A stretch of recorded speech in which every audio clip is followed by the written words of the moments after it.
नमस्कार, नजर पर देखो न्यूज में आपका स्वागत है। मैं हूं आपके साथ जैनब। आइए देखिए आज की मुख्य खबरें। सहारनपुर भारतीय किसान संघ मिले जिलाधिकारी से किसानों की समस्याओं को लेकर। विक्रम सिंह पुंडीर जिला महामंत्री के नेतृत्व में भारतीय किसान संघ की बैठक कलेक्ट्रेट सहारनपुर में संपन्न हुई। प्रदेश संयोजक गन्ना श्यामवीर त्यागी ने कहा कि विभिन्न प्रकार के समस्याओं को अवगत कराया। साथ रहे नीरज त्यागी, गौतम हरपाल सिंह चौधरी, अमित राणा, दीपक चौधरी, रणदीप सिंह पुंडीर, राकेश त्यागी, राहुल त्यागी। परमिंदर सिंह की खास रिपोर्ट। न्यूज देखने के बाद हमारे चैनल को सब्सक्राइब, लाइक और शेयर जरूर करें। आपका नाम? श्यामवीर त्यागी। किस मामले में यहाँ पे आया हो? आज भारतीय किसान संघ के जिले के कार्यकर्ता माननीय मुख्यमंत्री जी के नाम द्वारा जिलाधिकारी ज्ञापन देने के लिए आए। अभी तक धान की खरीद शुरू नहीं हुई, जबकि किसान का 25% धान खेत में से कट चुका है। उसकी फसल के नहीं 1200 से लेकर 1500 रुपये में वो अपनी फसल बेच रहा। तत्काल जो है किसान क्रय केंद्र जो है चालू किए जा।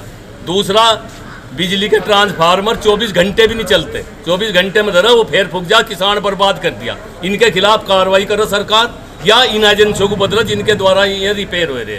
नंबर 3, ब्याज के मामले में अभी गागा लेडी मिल ने 3 करोड़ 32 लाख रुपए किसान के खाते में भेजे ब्याज के।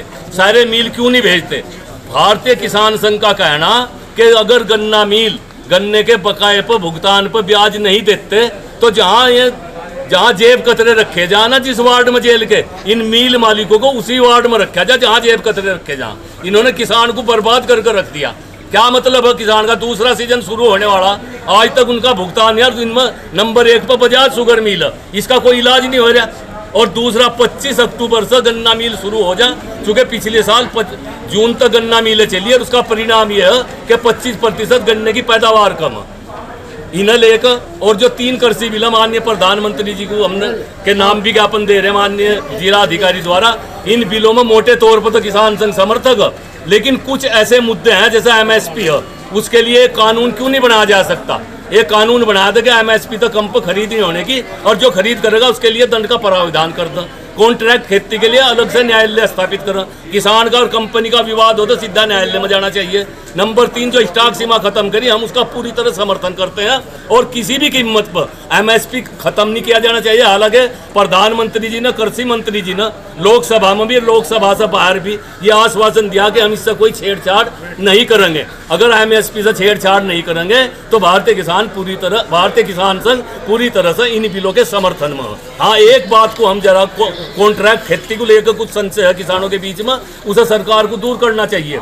उन्होंने कहा इस बिल में एक प्रावधान कर दिया कि जो कंपनी या व्यापारी किसान से कॉन्ट्रैक्ट करेगा उसका खाता सीधे लीक कर दिया जाएगा बैंक से। इसका मतलब जो किसान ने पहले से ऋण ले रखा, पहले वो बैंक काटेंगे, उसके बाद किसान को भुगतान देंगे। अगर ये व्यवस्था है तो तत्काल सरकार इसे समाप्त करे, हम पूरा समर्थन करेंगे। और किसान संगठनों से भी अपील है कि हम सब किसान के साथ रहेंगे।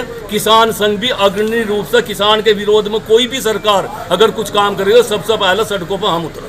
लेकिन हम राजनीतिक दल के किसी के भी पिछलग्गू नहीं बनना चाहते, क्योंकि जो राजनीतिक दल आज इसकी मांग कर रहे वो बराबर ये मांग कर रहे थे कि WTO के तहत पूरा दुनिया एक बाजार बनाया थी, लेकिन हिंदुस्तान में एक राज्य से दूसरे राज्य में किसान अपनी फसल नहीं बेच सकता। अगर सरकार ने ये किया इस बिल के प्रावधान में, तो काहे का विरोध आज बताना चाहिए ना बैठकर, किसान की भी समझ में होगा। यही कारण है। और मैं एक बात और कहना चाहूँ, इन बिलों का किसान पर असर लगभग 3 या 4 साल में देखने को मिलेगा। तत्काल कोई पर यह व्यवस्था चल रही ज्यों की तो।